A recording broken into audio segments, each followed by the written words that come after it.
Hello everyone, Michael here for Tactica Imperialis. I've got the next part of my Dark Angels Codex analysis today.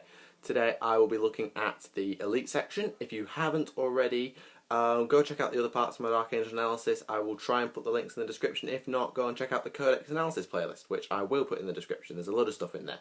Ignore the Guard and Orc ones, they're really bad quality, and there's a new Guard Codex anyway. Anyway, Dark Angels Elites. There's only a double page spread of these. I thought there'd have been more considering the unique Terminators and everything else. But there's only a double page spread. Well, a page and a half. Starting off we have the company veterans. These are your just basic veteran squad. They're sort of like NAF Stern Guard. So they've got power armour, bolt gun, bolt pistol, grenades. Power, as I said, they shall know no fear, combat squads and grim resolve. So they can never choose to automatically fail a morale check, and I think they're also stubborn. They are... how many points? 18 points apiece, 1-8. They have a standard Space Marine stat line but with 2 attacks instead of 1. Sergeant, there is actually no point upgrading to a veteran sergeant at all because you get nothing for that apart from a character. Because, actually no, scratch that, you get your veteran sergeant anyway. You don't upgrade to a veteran sergeant. Any model may take a chainsword instead of a bolt gun, so you go pistol and chainsword for free. Up to 3 may take Stormbolt, combi weapon, power weapon, lightning claw, plasma pistol, power fist, or a pair of lightning claws. So you can really customise them to go all shooty, to go all melee, although you can only do it on 3 models in the squad, and you're allowed 10 in the squad. So bear in mind most people are going to have bolt guns or bolt pistol and chainsword. The cheapest option is the Stormbolt, that's 5 points. The pair of lightning claws is 30 points. Anyone will take combat shield, melter bombs, 5 points, and storm shield for 10. A 3+ invulnerable save for 10 points? Yes, please. Although you do lose the 2 weapons attack thing. For every full 5, you may take 1 special weapon, so flamer, melter, or plasma. And no matter how many you take, you're allowed 1 heavy weapon, so heavy bolter, multi-melter, frag and crap missile launcher, although you may pay for flak missiles, and a las cannon. So it's the same options you get on any old Space Marine squad. You just get an extra attack, leadership 9, and some more weapons. I don't know if company veterans are that much better. They're just tactical squads that can't score and have some more weapons. Plus, there's a fair few bits in the elite squads that I would take instead. You may take a drop pod, rhino, or razorback. I covered those in my last video, which was the troops and transports. Then we come on to what makes the Dark Angels unique. Well, part of it. We have the Deathwing. These are your Terminators. Same Terminator stat line, so 2 attacks, leadership 9, Termi armour, power fish, stormbolt, power sword on the sergeant. Now, this is where it gets new. Instead of having they shall know no fear and everything else, they have Inner Circle. Now, if I remember correctly, hang on, Inner Circle gives out Fearless and I think it's Hatred.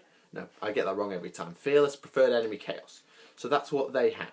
They also have Deathwing Assault, Split Fire, and Vengeful Strike. So Split Fire is in the rulebook, so it just means you can fire at 2 different targets. Vengeful Strike, when you deep strike with a Terminator squad, all its ranged weapons are twin linked until the end of the turn. So on the turn you arrive by deep strike, twin linked. If you've paid for assault weapons, like assault cannons and heavy flamers, this is lethal. Can you take a plasma cannon? Yes, you can even take a plasma cannon. Ouch. This also applies to anyone who takes Terminator armour as a upgrade, so Interrogator Chaplains, Commanders, etc. And it also applies to Belial. And Deathwing Assault also applies. What that does is it works like a drop pod. So you know how drop pods can arrive, half of them arrive on turn 1. It's not quite like that, but it's quite similar. Units of models with both this special rule and Terminator armour can make a Deathwing Assault. After determining traits, you do everything first. Tell your opponent which units are going to do it. So you have to say, I'm going to put this, this, this, and this in Deathwing Assault. And make a secret note of whether it will do it on turn 1 or on turn 2. So you pick which turn you want them to come on. Automatically deep strike at the start of that turn without rolling for reserves. So either your Terminator squads will all deep strike on turn 1 or they will all deep strike on turn 2. And if you've taken Belial, he's got a rule that means they won't scatter if they're within 6 inches of him. I believe that's how it works anyway. Here we go. Yeah, his unit will not scatter. I got that wrong. But I think a common tactic is to use the Raven Wing, who all have locator beacons or teleport homers. So your Terminator can just come teleporting in bang on time on turn 2. It's a common Dark Angels tactic and it works. Fits the background as well. Also in Deathwing, as I was saying, you can upgrade them. 44 points a model, so they're 5 points more than a regular Terminator, but you are getting a fair few rules for this. Any model can have a Lightning Claws pair for free, or take a Thunder Hammer and Storm Shield for 5 points, so you've not got Assault Terminator as a separate category, and you can mix and match. Any model may take a Chain Fist, 5 points, just gives you Armor Bane. For every 5 models, you may take a Heavy Flamer, or a Plasma Cannon, or an Assault Cannon, or a Cyclone Missile Launcher. The most expensive is the Cyclone, because you keep your Storm Bolter in that case, and you can fire both. So it's Assault Cannon 20, Plasma 15, Heavy Flamer 10. I always back the Assault Cannon for Terminators, unless I know I'm going up close, at which point a Heavy Flamer is okay. Plasma Cannon, if you're going up against heavy infantry and you're going with a Power Fist charge, I suppose it has a point. Though I would still say Cyclone or Assault Cannon every time, unless you're going Mass Horde, and then it's Flamer. May select a Land Raider as a dedicated transport. If you do this, you must give it the Deathwing Vehicle upgrade. What does that do? Deathwing Vehicle. I'll just have to go and look at this.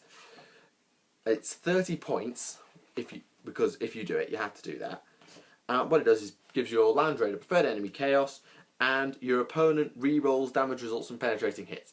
So it becomes a venerable, basically, with preferred enemy chaos, which is quite nice. And but it is, what was it now, 30 points? Yeah, 30 points, which is a lot. And you have to do it whether you take it as a DT for Deathwing Terminators, Deathwing Command, or Deathwing Knights. Deathwing Knights are next.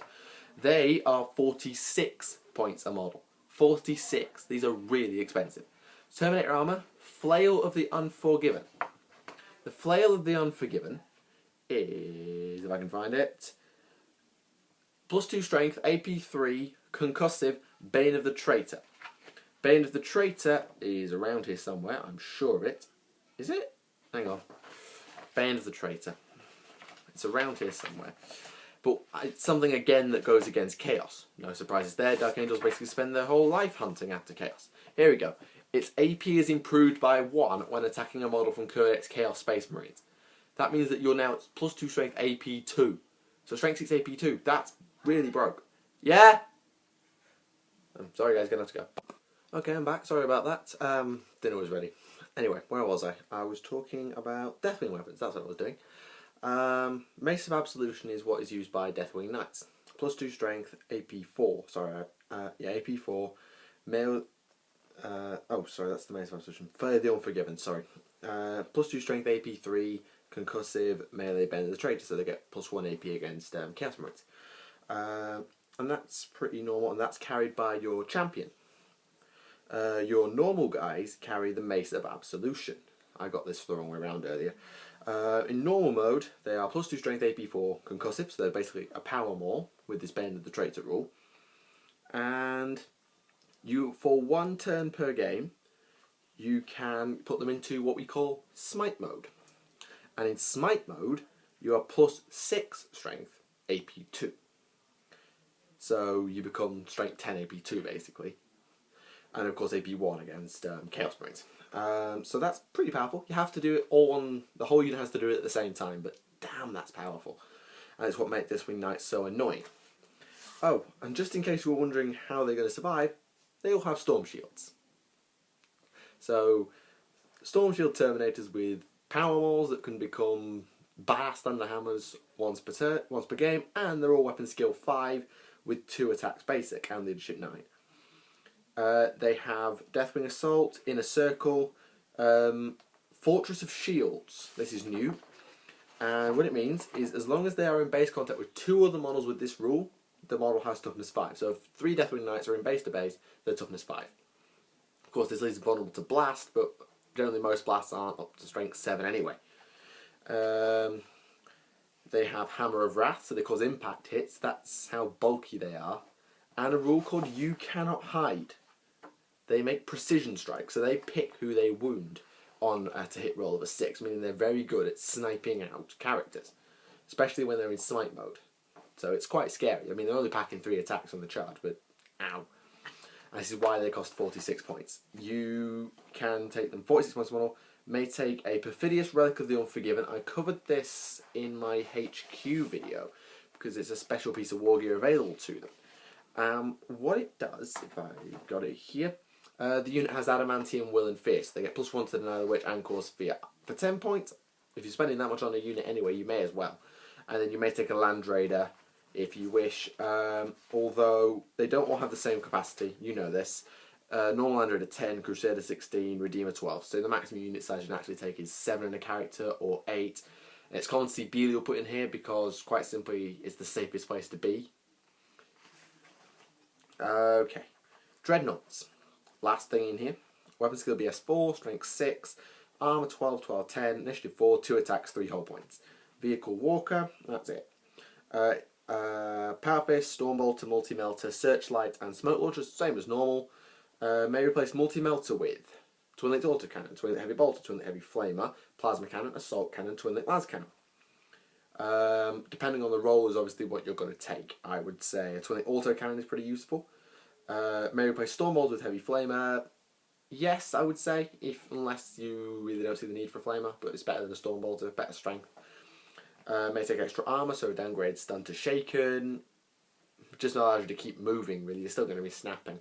So I don't know if it's better. May replace Power Fist and Stormbolter with either a missile launcher or a Twin-Linked Autocannon. You can go sniping with this, so the Twin-Linked Autocannons on both sides are very good at flyer sniping, I've heard, particularly if you've got prescience like you can with Divination in here. And may select a drop pod as usual.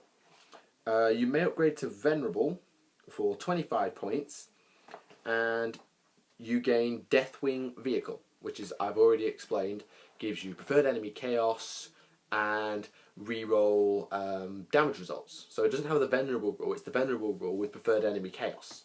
So it can be quite hard to put down, and for 25 points, you're 125 points basic now, it's not that bad.